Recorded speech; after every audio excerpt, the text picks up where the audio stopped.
I'm Moses Nickerson. This is Matty Fisher, co-founders for Pixelmob and PropMedia, and we're excited you joined us with our PropMedia podcast today. Today we have a conversation with Vanessa Martin. She's a Army combat veteran. She was a professional bodybuilder, and now she's working on Tether RE with her partner, Scott Martin. And they're building an app that's really cool. It's made for safety when you're on location and a real estate listing. We've talked about all kinds of stuff around protocols if you're a photographer and you're shooting at those listings. So if you want to learn how you can have some safety protocols for your next real estate listing shoots for you or your employees, this conversation's for you. Vanessa, welcome. 4 sentences. What are the 4 key things that Tether actually does to help agents or whoever's using the platform? Absolutely. So I would say the foundation is the 24-hour safety monitoring. Agents are never truly alone.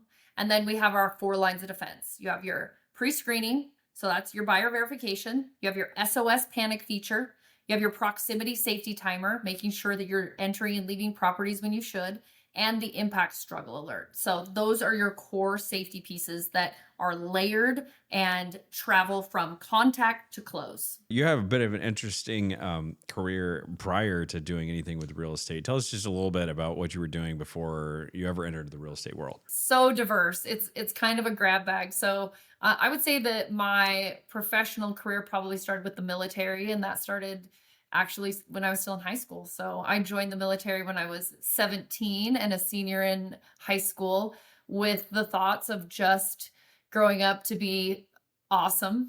And I knew it'd be a great foundation for whatever I decided to do. And I was an athlete in school. So I was a medic in the military in the United States Army. And then that led me down a couple interesting paths that really led me into a wellness world. When I was deployed to Iraq, I found that, working out and focusing on that side of things was really good for my mental health, for the aspect that I was seeing some traumatic things in country, obviously. So Yeah.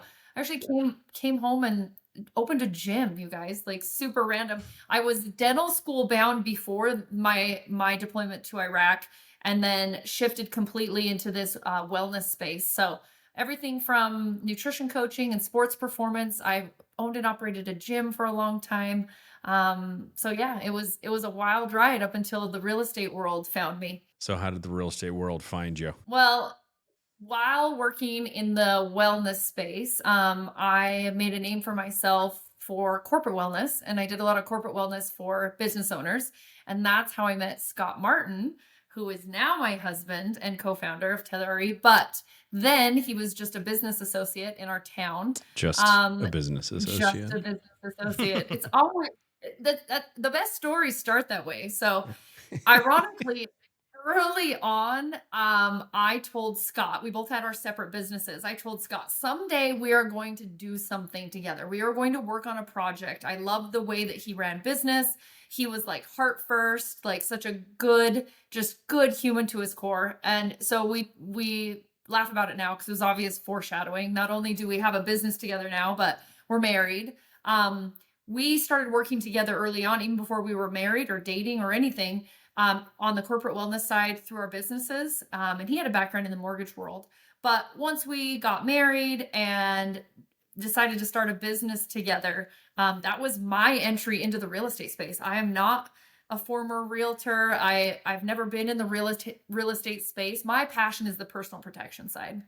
So Scott had a little bit of a foot in real estate with mortgage, it sounds like. Yep. You're coming Yep. straight from wellness, and you guys are kind of blending that together into a need in the real estate space of Correct. safety. Yeah. So Scott's an inventor. So he is the idea guy. I'm the doer. So he has more than a dozen patents in his name. So he is constantly, thinking of things and finding solutions for things. And so he started Tether, not Tether RE, based on a need to have a person be the point or the destination. So a follow me app. We're doing some fun stuff. We were desert racing and playing on UTVs, and people kept getting lost. And so that's how Tether started.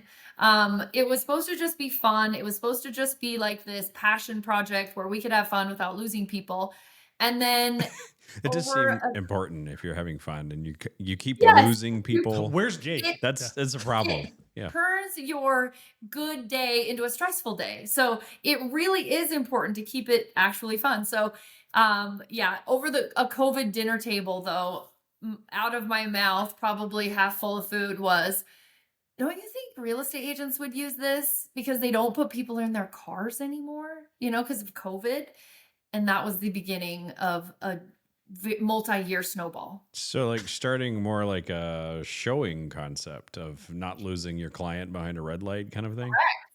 Correct. So we thought, okay, so they'll use this as, their client becomes the destination, or they become the destination, and it links these people together, and they don't have to chase each other through traffic. They don't have to worry about getting lost. But that's where we found like the gaping void in the safety world, because we just intended to do focus groups to see if there was a need. Does this solve a problem? Is this even something that is viable or worth pursuing a business for? So we just started hosting tons of focus groups, and that's when the void was very obvious. It was, okay, what are you using? And then they would say things like, well, I have to do this to let this person randomly know where I am, and, in case something happens. So there was these little undertones of like, in case something happens, in case something happens. And we started to look deeper onto the safety side. Well, okay, this is obviously they would use this as a follow me feature, but there's a huge gap here. Once agents decide, I am going to meet with this person, there's a gap in how to protect them when they're physically with someone else. Yeah. I mean, I remember that being a big deal, even in my Keller Williams office back in the day. Like we even had like safety protocols we taught all the agents. That was, I think the Keller Williams one was like, you call into the office and you ask for the red folder that you left on your desk. Folder. Yeah. Mm-hmm. Yeah. And because like there's been a consciousness of this challenge, but only recently has technology really been able to kind of step in to do much about it. Yeah. And it was a absolute shock to us that was the safety protocol, was calling someone, hoping they answer, giving a code word, and hoping they know what to do to help you. Yep. That was startling. Yeah, you hope that they know what address you're at, and you've got to. Yeah, they don't say something like the red folder. Oh, where? I don't see a red folder. They didn't pick up on the code. I see a red stapler. Do you need the blue one? Like I've got a blue one. Yeah. It's not okay when safety is in question. I don't want to leave it down to, does the right person answer the phone? And oh, by the way, like you said, did I happen to tell anyone where I am? Yeah. So yeah. So this is such understanding your product. It seems like such an obvious thing, like using technology to give updates, to be able to have kind of quick response in case of emergency and all that stuff. I think the real estate photographers kind of have this overlapping concerns, a lot of the same things. Obviously, if you're coming into this and you've never actually been an agent or a photographer, it may not be super obvious what those fears might be. But right. Vanessa, you spend your whole career dealing in this now. What are some of the things that people might be cautious about? Yeah, so I think it absolutely, you made a great point. Like real estate photographers might be in the same sort of danger. Absolutely. This is a brand new home we just moved into. And when we sold our home, a real estate photographer came to our old home with me home, someone they don't know, and walked around my home focused on work. It's the same thing that an agent would do, right? So there are obvious things like, okay, you don't know who you're meeting with. You might want to know who you're meeting with. Pre-screening is a great first start, right? I'm going to go to Vanessa's house and take a picture of her entire home. Let me make sure she's a stand-up person, right? But beyond that, once you get there, anything can happen. And we think about like the traditional crime, which is I attack them, right? Like I'm a bad guy. I try to hurt you.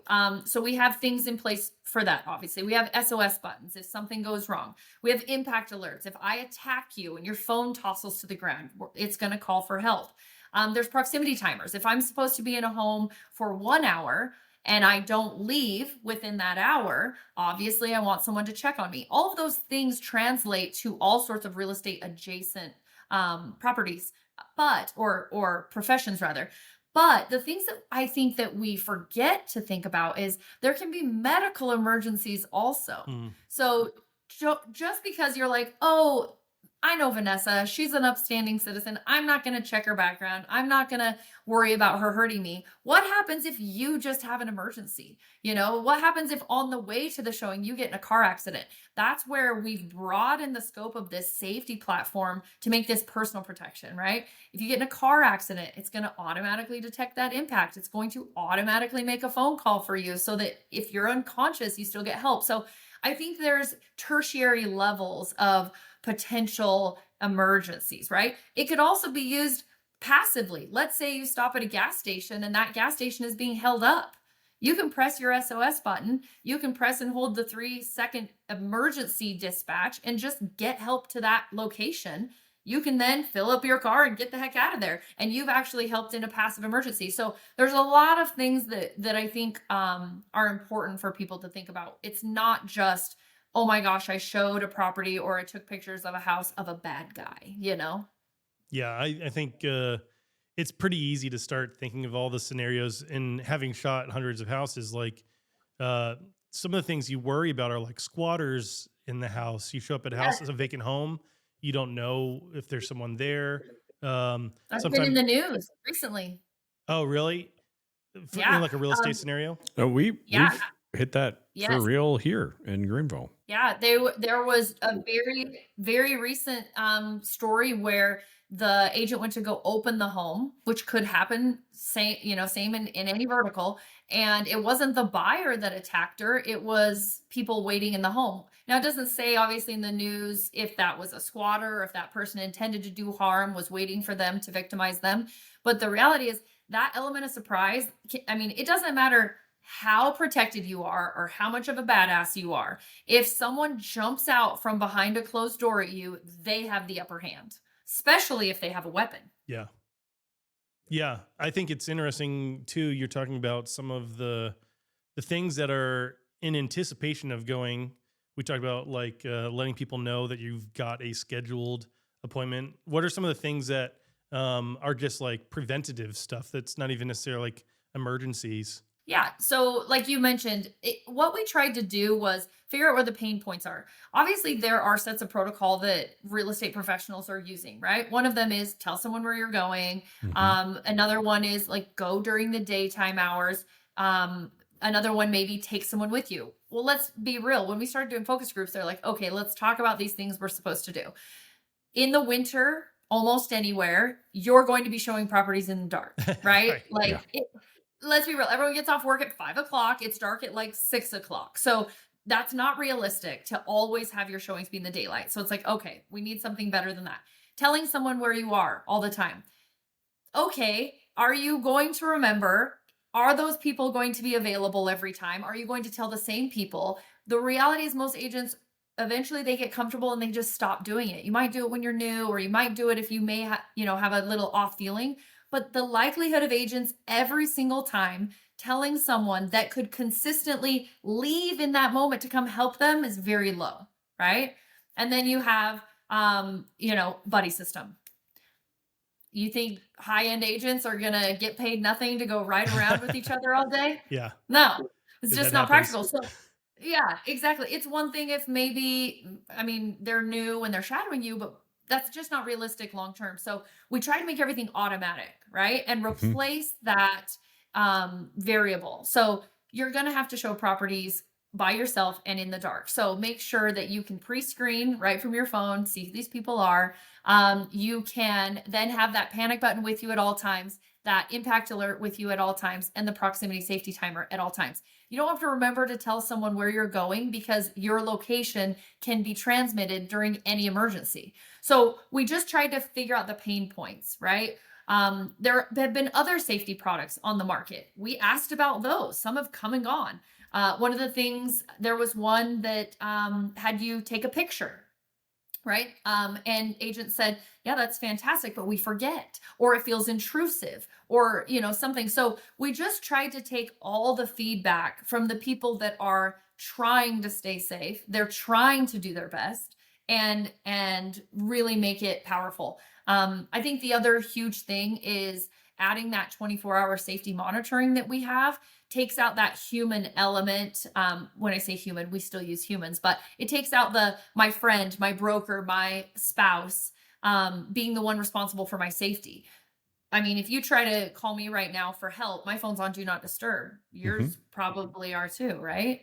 So having the ability to have actual emergency dispatch monitoring a person that's going out has been a game changer for agent safety.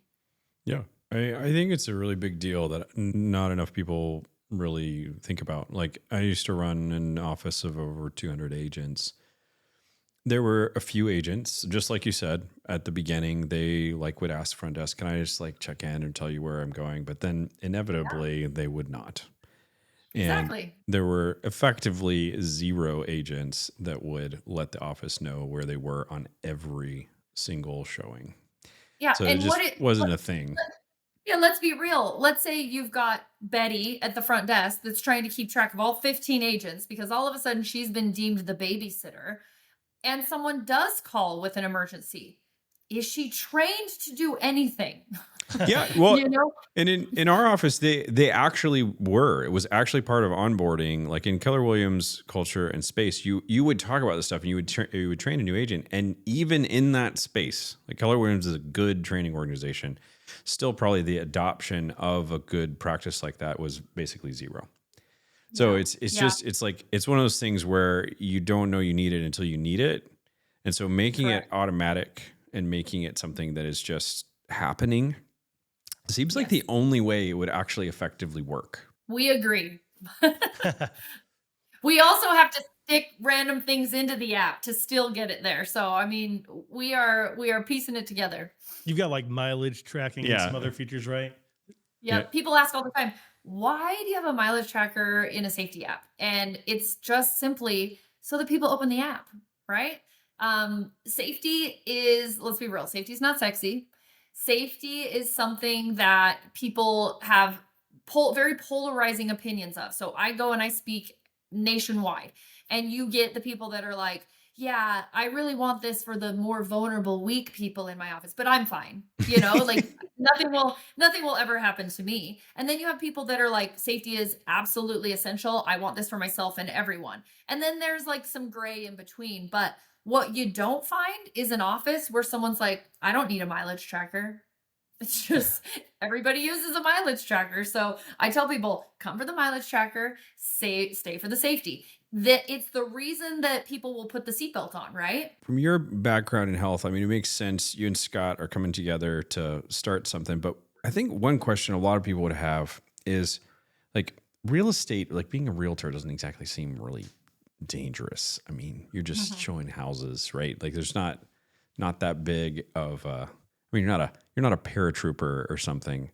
So you're not a cop, right? What is why is this important? I mean, almost at first blush, it almost seems like you're solving a problem that maybe even doesn't exist. So what are some of the stats and the reality around what's going on in the real estate space where this is really important to you?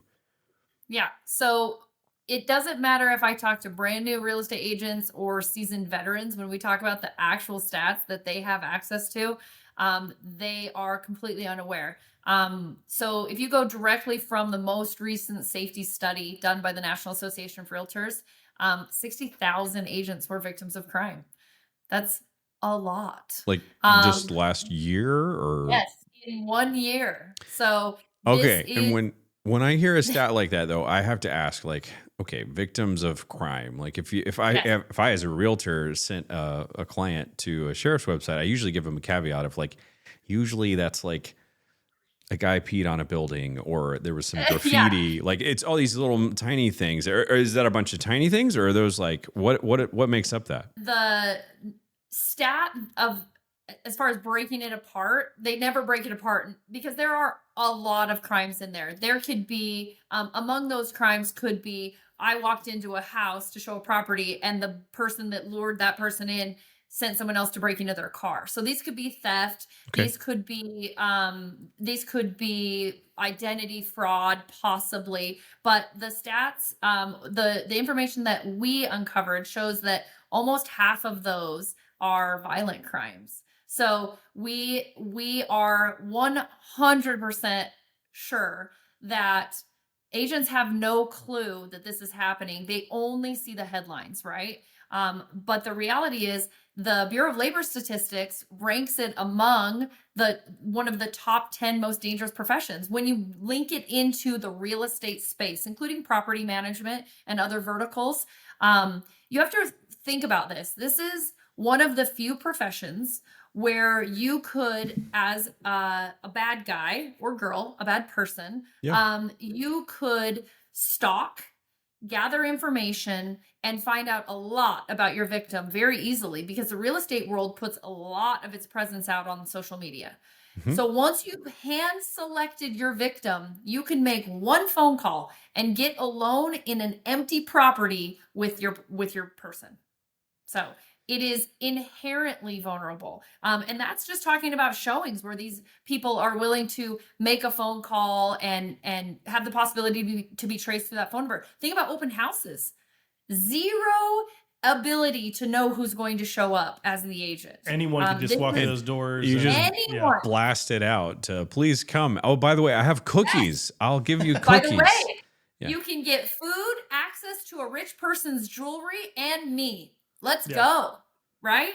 So these crimes span all sorts of things, but it is a very vulnerable position. The other thing is, generally, real estate agents will present themselves as well off or wealthy. They wear nice jewelry. They drive nice cars. So they seem to be an easy target for people intending to do harm. So this is something, the other statistic that is alarming is the fact that this isn't just females, okay? These are not just your small framed, tiny little females in their stilettos that are being victimized. The NAR reported that 30% of those who were victims of crime were men. So this is not just happening to one, gender. This is happening across the board. If you think about the fact that most real estate agents are female, 70% almost are female. So if you have 30% of the reported crimes happening to men, that's almost an equalizing statistic. There was a crazy crime that happened. It was a crime. Actually, I say it's a crime. It ended up being the real estate company was at fault here, but a photographer got shot on location. It was a guy, and it was all kind of happened out of a misunderstanding, but went into a house expecting it to be vacant. The agent told him it was vacant. He shows up and starts filming. He announced himself when he walked in, which is normally, a standard best practice. Yeah. When you get in, photographer for real estate, goes in, starts moving. The woman that was there, the homeowner, wasn't aware the photographer was coming for whatever reason. Hears someone rustling around, and she's on the second story, walks out on the balcony, sees the guy, and just shoots him. It hits him in the butt. And then he's like, panicked. It didn't like kill him, but anyways. Yeah, but that put a damper on your day. Just big time. Anyways, this kind of stuff, it does happen, on the photographer side. There's, it's the opposite. It's kind of like 70% guys and 30% women, but there's still this fear of you're going into an empty house, and it's weird. Yeah, you don't know what's going to happen, and having some kind of safety net is really important. I do see a trend, and this is me speaking just from personal experience, but as we study crime in the space, I do feel like what's going to end up happening, because it's public knowledge that, even to criminals, that there is technology out there that can pre-screen. So, the ability to determine if someone is safe or not by a pre-screening, that effectiveness could dissipate because of the fact that it's known that that technology exists. So I do think we're going to see more open house crimes. I do think we're going to see more of the, the person perpetrating the crime is already in the home and, catches someone off guard. And that 100% can happen on this real estate adjacent side outside of the actual realtor, Yeah, I think that's probably how it would show up in the real estate photography space. Like they don't have all the same risks that a realtor might have, but they are showing up to a either vacant space or a space with somebody they probably don't know. And I'm not familiar, every time that our home has been photographed, we've been there, but so this is news to me that sometimes it's supposed to be a vacant space, which makes sense if it's not. That is a danger because these spaces are known to be vacant and they can invite squatters or criminals. Yep. We had some photographers early and when I was working in the space that showed up and there were a bunch of squatters on our property and they couldn't shoot it. Like it happened. This is even before you. And you run into the same thing right when you were starting shooting? I haven't dealt with squatters, but we have had incidents, like people going through like a messy divorce or something like that, and things getting escalated. One year on location. You're not shooting this house.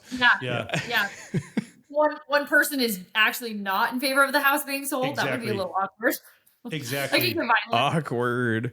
Yeah, and you hope it's just awkward. I mean, you could see how that could get potentially dangerous too, depending on the situation. I do think there is a lot of interesting safety scenarios that you just don't expect if you're in the real estate photography space. I think it as you're explaining some of the stuff with the realtors, it does seem pretty self-evident, and there's a lot of reported crimes that I think people have seen in the real estate side. As an agent on the photographer side, it may not be as obvious. There's, you're going into houses that have maybe been abandoned and they're unsafe houses, dangerous, push your foot through the floor.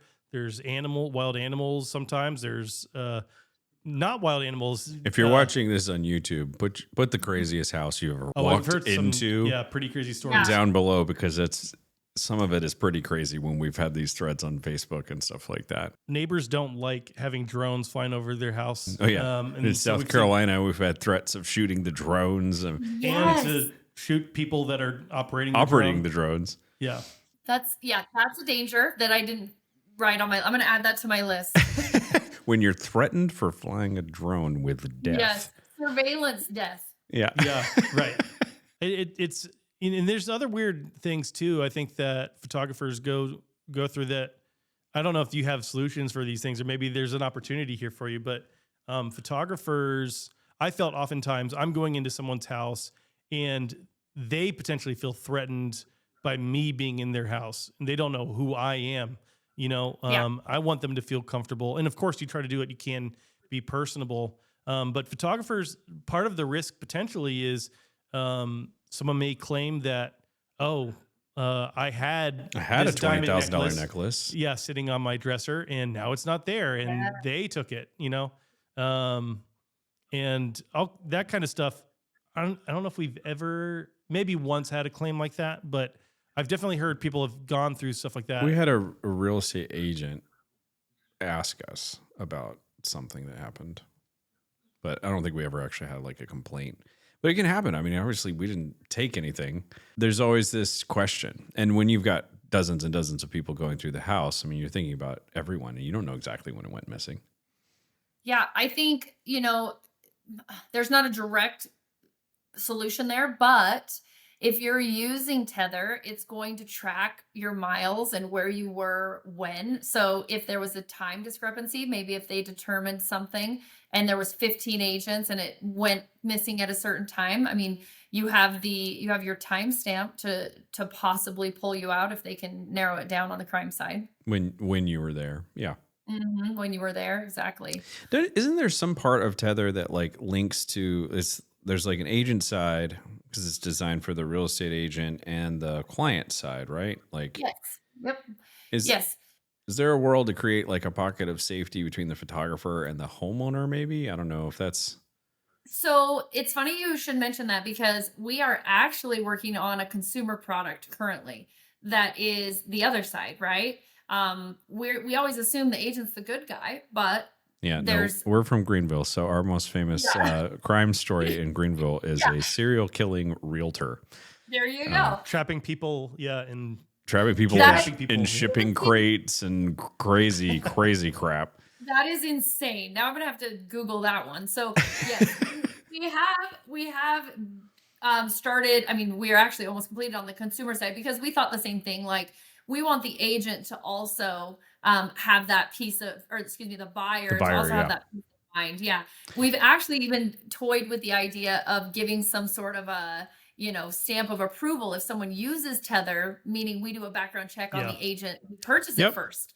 So we've actually played with that side as well. But as far as the safety features on the buyer's end, traditionally Tether gives the buyer a different experience that is more like the navigation, the turn by turn, property data that pops up, the ability to write notes to their agent. So it's mostly a productivity organizational tool currently, but we've actually talked about, why couldn't we drop that SOS button on the other side, and Yeah. maybe that'll be a premium feature someday soon.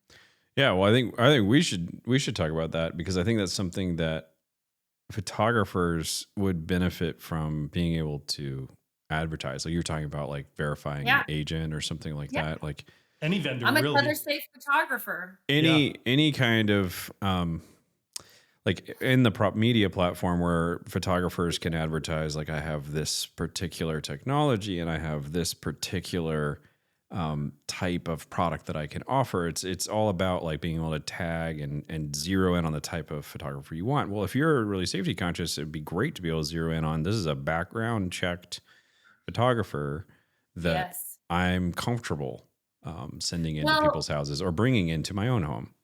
what you could do if you were using Tether is run a background check on yourself and send it. Yeah, post it. Yeah, I don't know. Yeah. We could play with the different things. It's like the banks that make you hold up a newspaper. Yeah. Yeah. If you're like, just kidding, we're not going to talk about this. Could you explain exactly what Tether is? Like we've been talking Yeah. around it a lot. It's an app. How do people use it, and what does it look like when you're using Tether? So in a nutshell, Tether RE can be used on a desktop as well. We do have a web interface, but it's used primarily on the phone as an app so that the agent can take that with them in the field on the go. We use 4 lines of defense. That's our claim to this protection side. We use the foundation of our platform is a 24-hour safety monitoring service. So that is what makes Tether RE unique. Every single agent or real estate vertical user that uses Tether RE is attached to our 24-hour safety monitoring. Now, if any emergency is triggered, it goes through that 24-hour monitoring service. And people ask all the time, like, okay, guys, is that just a bunch of Tether employees like answering the phone? No, we use an actual dispatch. Is that what happened a second ago when somebody called in? That was what rung. An emergency didn't get answered. No, absolutely not. You do not want me, Miss Do Not Disturb, to be in charge of your safety. So we use a nationally recognized dispatch service this is all they do is respond to emergencies. So we have redundant call centers across the US. No matter where you come from, it goes into that system, and then they're able to determine the type of emergency and send the proper EMS. So it's not just like a blanket emergency call out unless you don't answer, right? So if you answer and you're able to verbally say what you need or what's wrong, they can send the appropriate help. But if you don't answer that phone call, we send a quick text first that gives you a chance to turn it off if there isn't an emergency. You just put your safety pin in to disarm it. But after that text, if you don't answer that text with your safety pin, we give you a call. And if you don't answer that call, we send help immediately. So it's a escalation depending on need. So we use pre-screening tools. So every user is able to pre-screen who they're trying to meet with or show up to their home to see if they have a criminal record or are a registered sex offender. What is in that public information. What does that look Then like? Is that like you just putting in a name or a Their phone phone number? number or phone number. Yep. Reverse phone number and reverse address checks are available. So you put a phone number in, you can put their first name to filter it down. The more address information would be you put really in it, helpful. Like for a photographer, the phone number, yes. they very well might not have the homeowner's phone number. In fact, they probably normally wouldn't unless the No. homeowner hired them directly. But they would obviously have the address and Yeah, you could do a reverse address. And that is something that not all pre-screening tools do. We found it really important because listing fraud is so huge right now. Yeah. People will say, "Hey, come show my property." Well, guess what? They don't own that property and they just lure you to that home. So yeah, those two things can be checked. We do it a little bit differently. We're very, very conscious of the liability side. We only will show in that search, in that report, public criminal safety related data. So we filter out all financial data when it comes to these reports. We strictly focus on the safety side.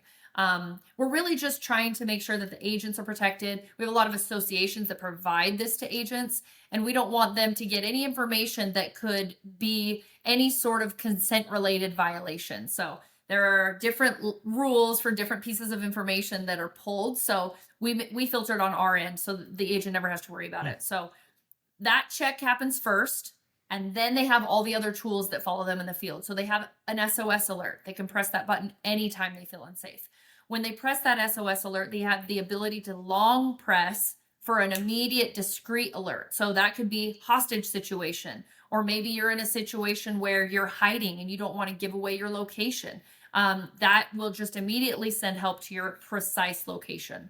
Now, if you push any of those alerts, you're also going to send a message out to all of your safety contacts. So if Scott presses his SOS button, not only is he getting our Tether Safe 24-hour safety monitoring that's going to send dispatch to him, but I'm going to get a text with his exact location and the type of alert that he triggered.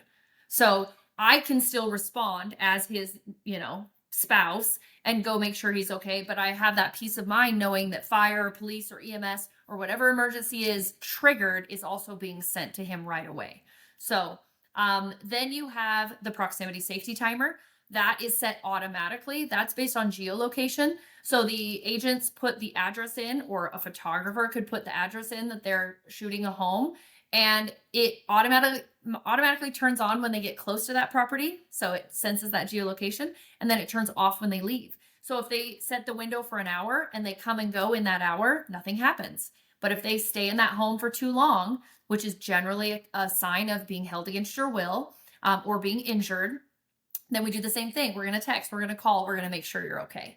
So, and then the fourth line, the final line on the safety side, is that impact alert. So we use the technology inside the smartphone. So there are accelerometers in every smartphone. And if that phone takes a tumble, if you hit the ground for any reason, could be a medical emergency, could be like a very familiar murder that happened in the real estate space. Someone was tased and hit the ground.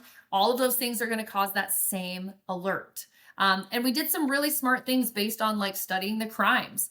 Our impact alert is an audible alarm. If you set it off, it is loud. And that's for a reason. If someone attacks you, there's an initial attack, and then there's what happens next, right? Someone may push you to the ground and then a struggle ensues. If you push me to the ground and my phone tumbles and it starts going, wah, wah, wah, you might decide to not victimize me because I obviously have some sort of a safety device on my person, right?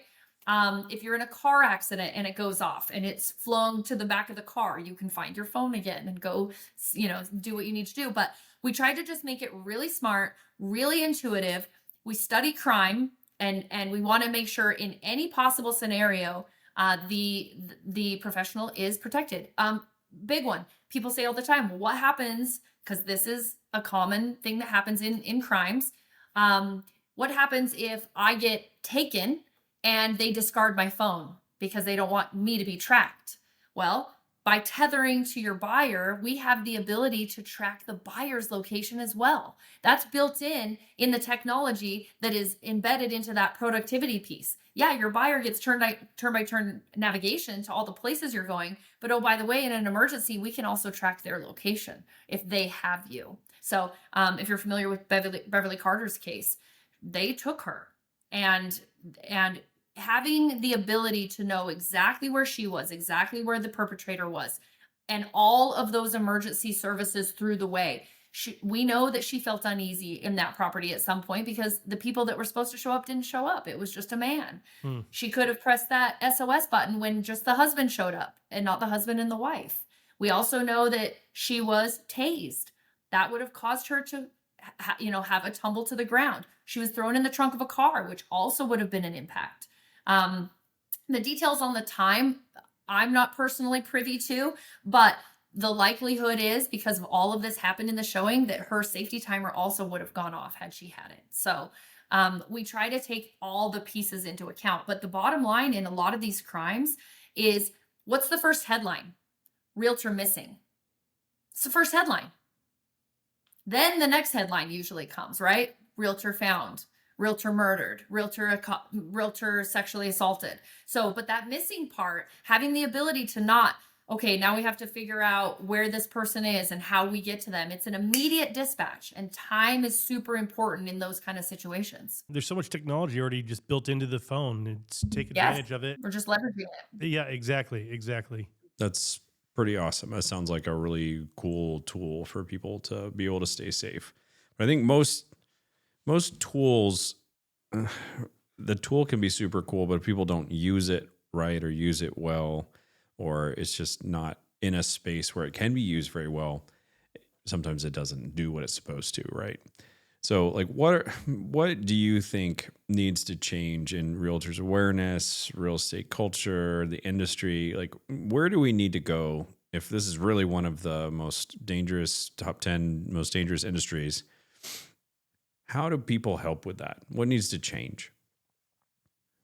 I honestly think that having more conversations around safety. I think from my personal experience, it's kind of a double-edged sword. If you talk about safety, you're admitting there's a danger there. Yeah. And generally, you're trying to promote people to be real estate agents. So to say in the same grouping, hey, come be a real estate agent, it's glamorous and opportunities are endless. And it's by the way, you dangerous. Can get murdered. Yeah. That's a good recruiting pitch. I should have used that. And when you think about it, the National Association of Realtors is kind of the voice, right? So they're responsible for not only promoting how great it is to be a National Association of Realtors member, but also stay safe. But we're not talking about why you need to stay safe, and we're not advertising or learning from the incidences. So my personal experience, my husband and other family members are pilots. And if you look at statistics, flying is very safe. Considering we are in a giant metal tube in the sky and it somehow stays up there, right? It's very, very safe. We need to learn from the method that they use. They take every single crime, every single accident that happens in the aviation space is published, and it is sent out to every pilot that has a license for the intent to learn from it, learn from their mistakes. What went wrong? Was it weather? Was it error on the pilot? Was it mechanical? The whole purpose is to learn from the fatality to prevent the fatality. So that's what I believe needs to change, is not just talking about it 1 month a year and not talking about it with such a rose-colored filter, right? It's okay to talk about what happens. In fact, we're close with the Beverly Carter Foundation through Carl Carter. That's his mission. He goes and talks about it. We have permission to talk about it because that's what brings the awareness, and that's what is going to drive people to be protected and have those just in case tools in their toolbox. That might be an opportunity, I think, possibly even for Tether RE to be able to, another reason why someone might open the app is that report that kind of comes out. I'm making up a report that comes up, but just to have that collection so people could see that and learn from those things in a regular timely fashion would be helpful, I think. It is. That's a great point. It's easy to kind of just keep going, and but I do think it's on everyone's mind. I mean, I can attest from that personally. I don't feel like I have the same concerns that maybe a woman would going into a vacant house, but like even I've had fearful moments. But I think even just taking a second to have a plan, I think is the important first step, that you're thinking about this, and everyone that's working within the real estate ecosystem should be thinking about this, and thinking about a safety protocol. And then beyond that, taking advantage of tools like Tether RE to, actually have things that can be preventative, and also that can actually take advantage of the technology that you're already walking around with, so that in case of emergency, you fall or trip or whatever. And hopefully you don't trip like in a church or a library, if your siren goes off. But listen, however you get help doesn't matter. You be a librarian. I feel like she's trained. Yeah. I think my mission, our mission here at Tether RE, is to get it to be safety, to be thought of like safety everywhere else. Like for some reason, real estate safety is kept a little bit more hush hush, but you put your seatbelt on every time you get in a car, right? Yeah.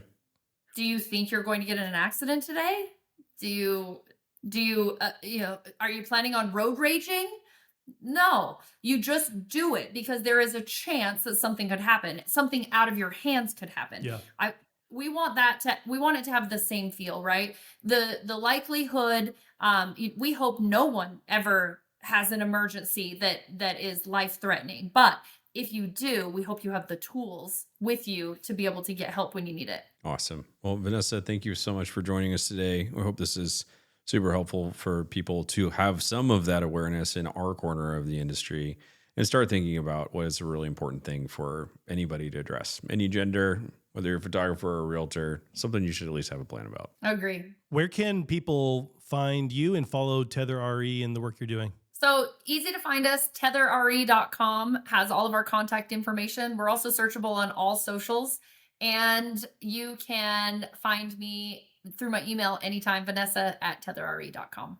Excellent. And Tether RE is a tool that can be used agent or photographer. It's not specific. You could download it and start using it today. Is that right? 100%. And we are currently, anyone that signs up individually online gets some free lookups. So I encourage you to take a look and ask questions if you have them. Excellent. Thank you so much. It was great having you. Thanks, guys. Thanks, Vanessa. All right. Thanks for listening to this conversation. You can always check us out on the Pixel Mob YouTube channel and on Spotify and anywhere you listen to podcasts. And we've got a great library of other speakers that you can listen to in those conversations.